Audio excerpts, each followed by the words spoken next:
সেবাশ্রয় নিয়ে একের পর এক অভিযোগ, পরপর এফআইআর, আর তারই মধ্যে আমতলায় বেআইনি নির্মাণের অভিযোগে অভিষেক বন্দ্যোপাধ্যায়ের অফিসে চলেছে বুলডোজার। এবার উস্কানিমূলক মন্তব্যের অভিযোগে তৃণমূল সাংসদের বিরুদ্ধে থানার দ্বারস্থ হলেন বিষ্ণুপুরের বিজেপি নেতা। পাশাপাশি আমফানে ক্ষতিপূরণের টাকা নয় ছয়ের অভিযোগে আরও একটি অভিযোগ দায়ের হল অভিষেক বন্দ্যোপাধ্যায়ের নামে।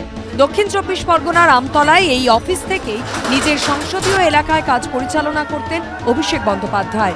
বেআইনি নির্মাণের অভিযোগে শনিবার এই অফিস ভাঙতে শুরু করে প্রশাসন। যে প্রসঙ্গে বিজেপির একাংশের বিরুদ্ধে তাণ্ডব চালানোর অভিযোগ তুলে হুঁশিয়ারি দেন অভিষেক বন্দ্যোপাধ্যায়। বিজেপির নেতারা বিজেপির ঝান্ডা নিয়ে গেরুয়া ফেট্টি মাথায় বেঁধে গেরুয়া উত্তরীয় পরে মুখ ঢেকে সেই পার্টি অফিসে ঢুকে তাণ্ডব লীলা চালিয়েছে। এই সব ভিডিও আমাদের কাছে রয়েছে, সুপ্রিম কোর্ট অব্দি আমরা যাব।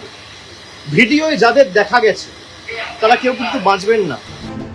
এই মন্তব্যের প্রেক্ষিতে বিষ্ণুপুর থানায় লিখিত অভিযোগ দায়ের করেছেন বিজেপি নেতা অভিজিৎ সর্দার। যেভাবে সাধারণ মানুষ থেকে পার্টি কর্মী এবং ওখানে যারা উপস্থিত ছিল তাদের প্রত্যেকের বিরুদ্ধে হুমকি দেওয়ার ফলে তাদের যে পরবর্তী সময়ে যদি কোনো বিপদ হয় তার জন্য উনি দায়ী থাকবেন, এটাই আমরা অ্যাডমিনিস্ট্রেটরকে বলে দিলাম। অন্যদিকে নোদাখালী থানাতেও অভিষেক বন্দ্যোপাধ্যায়ের বিরুদ্ধে নতুন অভিযোগ দায়ের করেছেন বিজেপি নেতা অভিজিৎ দাস ববি।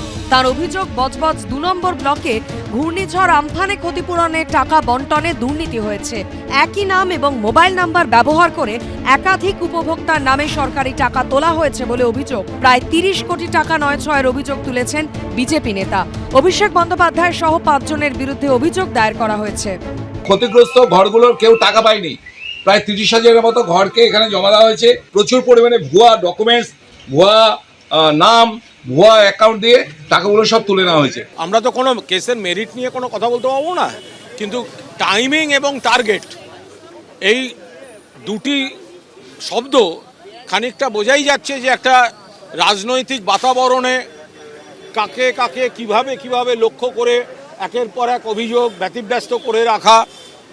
বাকিটা তো অভিষেক বন্দ্যোপাধ্যায় নিজেই সবিস্তারে গোটা পরিস্থিতির ব্যাখ্যা দিয়েছেন।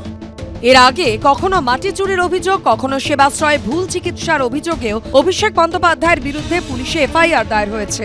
আর এবার তৃণমূল সাংসদের বিরুদ্ধে আরও দুটি নতুন অভিযোগ দায়ের হলো। পার্থপ্রতিম ঘোষ, গৌতম মণ্ডল ও অনির্বাণ বিশ্বাসের রিপোর্ট, এবিপি আনন্দ।